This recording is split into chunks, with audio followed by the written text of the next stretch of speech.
Welcome back to Raghavendra knowledge house interview series ಪ್ರಿಪರೇಷನ್ಸಲ್ಲಿದ್ದೀವಿ ನಾವು. So last ಕ್ಲಾಸಲ್ಲಿ ನಾವು ಹೆಡ್ಸ್ ಆಫ್ ಇನ್ಕಮ್ ಯಾವ್ದ್ಯಾವ್ದಿದೆ ಇನ್ಕಮ್ ಟ್ಯಾಕ್ಸಲ್ಲಿ ಅಂತ ನಾವು ಅನಲೈಸ್ ಮಾಡಿದ್ವಿ. ಈಗ ಕ್ವೆಶನ್ ನಂಬರ್ 4, ಇದಂತೂ ವೆರಿ ಇಂಪಾರ್ಟೆಂಟ್ ಕ್ವೆಶನ್ನು. ಈ ಕ್ವೆಶನ್ ನಿಮಗೆ ಆಲ್ಮೋಸ್ಟ್ ಲೈಕ್ ಕೇಸ್ ಸ್ಟಡಿ ಥರ ನಿಮಗೆ KPMGನಲ್ಲಿ ಆಗಿರ್ಬೋದು, ಡೆಲಾಯ್ಟಲ್ಲಿ ಆಗಿರ್ಬೋದು, ಇಂಟರ್ವ್ಯೂಸ್ ಅಟೆಂಡ್ ಮಾಡಿರೋರು ತುಂಬ ಜನ ಹೇಳಿದ್ದಾರೆ ಈ ಕ್ವೆಶನ್ ಕಾಮನ್ನಾಗಿ ಕೇಳ್ತಾರೆ ಸರ್ ಅಂತ ಹೇಳಿ. ಸೊ ಅದಕ್ಕೆ ನಾನು ಈ ಕ್ವೆಶನ್ನ ಇವತ್ತು ನಾನು ನಿಮ್ಮ ಮುಂದೆ ತೊಗೊಂಡು ಬಂದಿದ್ದೀನಿ. How do you determine the residential status of individual? So ಇದು one of the very common question ಆಗಿರುತ್ತೆ. ಒಂದು ಇಂಡಿವಿಜುವಲ್ಲು ಅವನು is a citizen of India ಅಥವಾ is not a citizen of India, ರೆಸಿಡೆಂಟಾ ನಾನ್ ರೆಸಿಡೆಂಟಾ ಅಂತ ಇನ್ಕಮ್ ಟ್ಯಾಕ್ಸ್ ರೂಲ್ ಪ್ರಕಾರ ನೀವು ಹೇಗೆ ಹೇಳ್ತೀರಾ ಅಂತ ಹೇಳಿ ಈ ಕ್ವೆಶನ್ ಇರುತ್ತೆ. ಅದಕ್ಕೆ ನಮಗೆ ಇನ್ಕಮ್ ಟ್ಯಾಕ್ಸ್ ಆ್ಯಕ್ಟಿಂದಲೇ ನಮಗೆ ಬೇಸಿಕ್ ರೂಲ್ಸ್ ಇದೆ, ಕಂಡೀಷನ್ಸ್ ಇದೆ. ಆ ಕಂಡೀಷನ್ಸ್ ಏನಾರ ಒಂದು ಇಂಡಿವಿಜುವಲ್ ಫುಲ್ಫಿಲ್ ಮಾಡ್ದ ಅಂದರೆ ದೆನ್ ಈ ಬಿಕಮ್ಸ್ ರೆಸಿಡೆಂಟ್ ಇನ್ ಇಂಡಿಯಾ. ಅಥವಾ ಇನ್ಕಮ್ ಟ್ಯಾಕ್ಸ್ ಆ್ಯಕ್ಟ್ ಪ್ರಕಾರ ಹೇಳಿರೋ ಕಂಡೀಷನ್ಸು ಆ ಇಂಡಿವಿಜುವಲ್ ಸ್ಯಾಟಿಸ್ಫೈ ಮಾಡ್ತಾ ಇಲ್ಲ ಅಂತ ಹೇಳಿದ ಪಕ್ಷದಲ್ಲಿ then he will become a non resident in India ಅಂತ ಹೇಳ್ಬೋದು. ಸೊ ಇವಾಗ ನೋಡೋಣ, ಕಂಡೀಷನ್ಸ್ ನಾವು ಅರ್ಥ ಮಾಡ್ಕೊಳ್ಳೋಣ. How do you determine the residential status of India? An individual is said to be resident in India, physically present in India for a period of 182 days or more in the previous year. ನಾವು already assessment year ಅಂದರೆ ಏನು, previous year ಅಂದರೆ ಏನು ಅಂತ ನಾವು ಅರ್ಥ ಮಾಡ್ಕೊಂಡಿದ್ದೀವಿ. ಯಾವಾಗ ಒಬ್ಬ ವ್ಯಕ್ತಿ ಪ್ರೀವಿಯಸ್ ಇಯರ್ನಲ್ಲಿ 182 ಡೇಸ್ ಆರ್ ಮೋರ್ ನಮ್ಮ ಇಂಡಿಯಾದಲ್ಲಿ ಸ್ಟೇ ಮಾಡಿದ್ರೆ then he is automatically a resident in India. So 182 ಡೇಸ್ಗಿಂತ ಹೆಚ್ಚಿಗೆ ಅವನೇನಾರ ಹೋದ ವರ್ಷ ಯಾವುದೇ ವ್ಯಕ್ತಿ mister A, mister B, mister C ಏನಾರ ಇದ್ದಿದ್ದಲ್ಲಿ then he is a resident. ಈಗ ಅಕಸ್ಮಾತ್ ಅವ್ನು ಜಸ್ಟ್ 155 ಡೇಸ್ ಇದ್ದಾರೆ, 140 ಡೇಸ್ ಇದ್ದಾರೆ, 182 ಡೇಸ್ ಇಲ್ಲವೇ ಇಲ್ಲ ಅಂದಿದ್ದ ಪಕ್ಷದಲ್ಲಿ we have one more condition. ಏನಂತಂದರೆ at least that individual should be present in India for a period of 60 days or more in previous year and 365 days or more in aggregate in 4 year preceding the previous year ಅಂತ ಹೇಳಿ. So ಇಲ್ಲಿ ನಮಗೆ ಎರಡು classification ಬರುತ್ತೆ ಮಕ್ಕಳೇ. ಒಂದು ಆ individual ಹೋದ ವರ್ಷ 182 ಡೇಸು ನಮ್ಮ ಇಂಡಿಯಾದಲ್ಲಿ ಇದ್ಬಿಟ್ರೆ ಡೌಟೇ ಇಲ್ಲ ಈಸ್ ಅ ರೆಸಿಡೆಂಟು. ಈಗ ಒಂದು 182 ಡೇಸ್ ಇಲ್ಲ, ಜಸ್ಟ್ ಒಂದು 70 ಡೇಸ್ ಇದ್ದಾನೆ ಅಂತ ಅಂದ್ಕೊಳ್ಳೋಣ. 70 ಡೇಸ್ ಇದ್ದರೆ ನಾವೀಗ ಅಡಿಷ್ನಲ್ ಕಂಡೀಷನ್ನ ಚೆಕ್ ಮಾಡ್ತೀವಿ. ಅಂದರೆ ಅಡಿಷ್ನಲ್ ಕಂಡೀಷನ್ ಏನಾಗುತ್ತೆ, ಅಕಸ್ಮಾತ್ ಒಂದು 182 ಡೇಸ್ ಇಲ್ಲ ಅಂದರೆ ನೆಕ್ಸ್ಟ್ ಈ ಕಂಡೀಷನ್ ಚೆಕ್ ಮಾಡ್ತಾರೆ. ಏನಿದು condition? At least he should be present in India for a period of 60 days or more in the previous year. 182 days ಇಲ್ವಾ ಪ್ರೀವಿಯಸ್ ಇಯರ್ನಲ್ಲಿ? ಪರವಾಗಿಲ್ಲ, ತೊಂದರೆ ಇಲ್ಲ, 60 ಡೇಸ್ ಇದ್ದಾನಾ ಅಂತ ಚೆಕ್ ಮಾಡ್ತಾರೆ. 60 ಡೇಸ್ ಇದ್ದರೆ ದೆನ್ ಇನ್ನೂ ಒಂದು ಕಂಡೀಷನ್ ಚೆಕ್ ಮಾಡ್ತಾರೆ, 365 days or more in the 4 year preceding previous year. ಅಂದರೆ ನಮ್ಮ ಪ್ರೀವಿಯಸ್ ಇಯರ್ನ ಬಿಟ್ಟು ಇನ್ನೂ 4 ವರ್ಷ ಕೆಳಗಡೆ ಹೋಗಿ ಅವನೇನಾರ ಇಂಡಿಯಾದಲ್ಲಿ ಅಟ್ಲೀಸ್ಟ್ 365 ಡೇಸ್ ಇದ್ದಾನಾ 4 ವರ್ಷದಲ್ಲಿ. ಅರ್ಥ ಮಾಡ್ಕೊಳ್ಳಿ, 4 ವರ್ಷಗಳಲ್ಲಿ 365 ಡೇಸ್ ಇದ್ದರೆ ದೆನ್ ಈ will automatically become the resident in India. So I think ಇದು ನಿಮ್ಗೆ ಅರ್ಥ ಆಯಿತು ಅಂತ ಅನಿಸುತ್ತೆ. ಫಿಸಿಕಲಿ ಅವನು ಇಂಡಿಯಾದಲ್ಲಿ 60 ಡೇಸ್ ಇದ್ದಾನ ಅಂತ ಚೆಕ್ ಮಾಡ್ತಾರೆ. ಅವನು 60 ಡೇಸ್ ಇದ್ದರೆ ಪ್ರೀವಿಯಸ್ ಇಯರ್ನ ಬಿಟ್ಟು ಇನ್ನೂ ಹಿಂದಿನ 4 ವರ್ಷ, ಸೇ ಫಾರ್ ಎಕ್ಸಾಂಪಲ್ ಇವಾಗ ನಮಗೆ ಪ್ರೀವಿಯಸ್ ಇಯರ್, ಇವಾಗ ನಾನೇ ಒಂದು ಚಾರ್ಟ್ ತೊಗೊಳ್ತೀನಿ ತಾಳಿ ನಿಮಗೆ. ಲಾಸ್ಟ್ ಕ್ಲಾಸಲ್ಲಿ ನಾನು ಎಕ್ಸಾಂಪಲ್ ತೊಗೊಂಡಿದ್ದೆ ಇದು. ಇಲ್ಲಿ ನೋಡಿ, ನಮಗೆ ಅಸೆಸ್ಮೆಂಟ್ ಇಯರು 24, 25 ಆಯಿತು ಅಂದರೆ ನಮ್ಮ ಪ್ರೀವಿಯಸ್ ಇಯರ್ ಬಂದು 23 ಮತ್ತು 24 ಆಗುತ್ತೆ.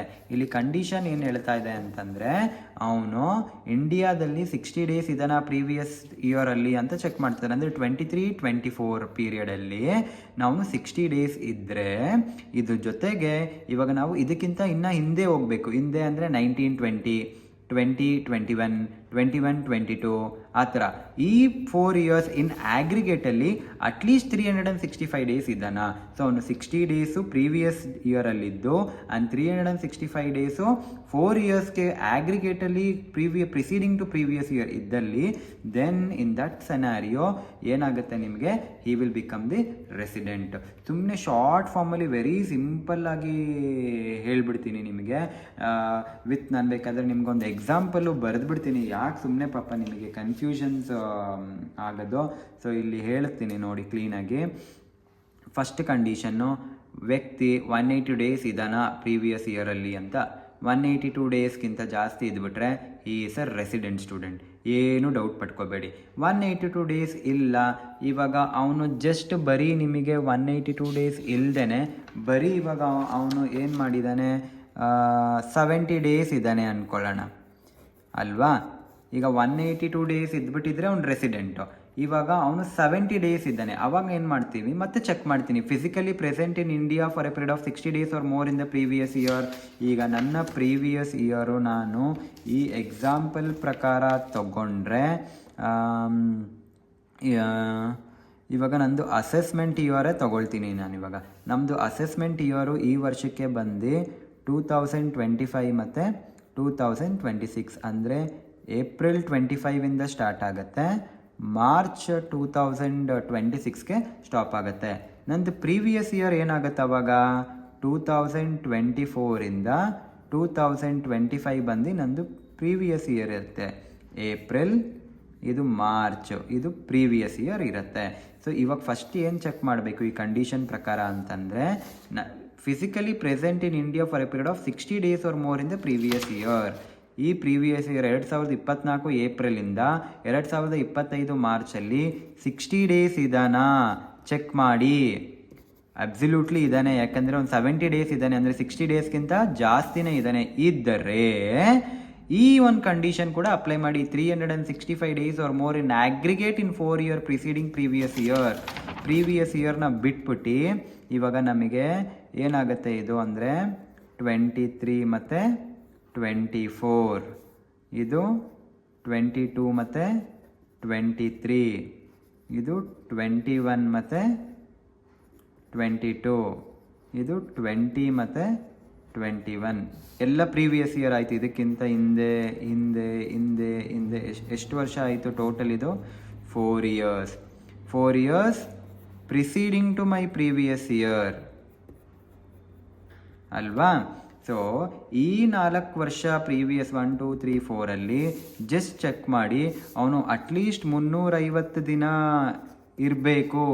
ಈ 4 ವರ್ಷದಲ್ಲಿ ಅವನು ಕ್ಲಬ್ ಆಗಿ ಅಟ್ಲೀಸ್ಟ್ 365 ಡೇಸ್ ಇದ್ದರೆ ದೆನ್ ಅವನು ಏನಂತ ಕರಿತೀವಿ ನಾವು, ರೆಸಿಡೆಂಟ್. ಫಸ್ಟು ಪ್ರೀವಿಯಸ್ ಇಯರ್ನಲ್ಲಿ 60 ಡೇಸ್ ಇರಬೇಕು. ಎಷ್ಟು ದಿನ ಇದ್ದ?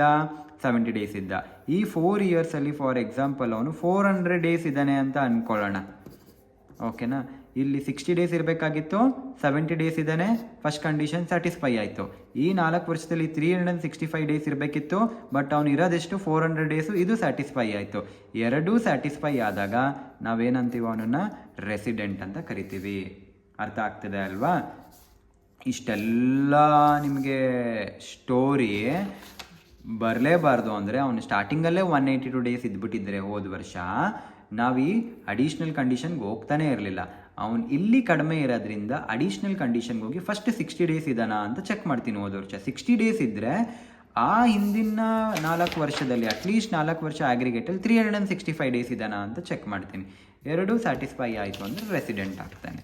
ಐ ಥಿಂಕ್ ನಿಮಗೆಲ್ಲ ಅರ್ಥ ಆಯಿತು ಅನಿಸುತ್ತೆ. ಸೊ ನಿಮ್ಗೆ ಇದೇ ಥರ ಮೋರ್ ಡೀಟೇಲ್ಡಾಗಿ ವೀಡಿಯೋಸ್ ಬೇಕು ಮತ್ತು ಇನ್ನೂ ನಿಮಗೆ ಕ್ಲಾರಿಟಿ ಬೇಕು ಅಂದರೆ ನೀವು ಕಮೆಂಟಲ್ಲಿ ಕೂಡ ತಿಳಿಸ್ಬೋದು. ಸೊ ಚಾನಲ್ನ ಲೈಕ್ ಮಾಡಿ, ಶೇರ್ ಮಾಡಿ, ಸಬ್ಸ್ಕ್ರೈಬ್ ಮಾಡಿ, ಚೆನ್ನಾಗಿ ಕಲ್ತ್ಕೊಳ್ಳಿ. ಫಸ್ಟ್ ಅಟೆಂಪ್ಟಲ್ಲಿ ಇಂಟರ್ವ್ಯೂಸ್ನ ಕ್ರ್ಯಾಕ್ ಮಾಡಿ.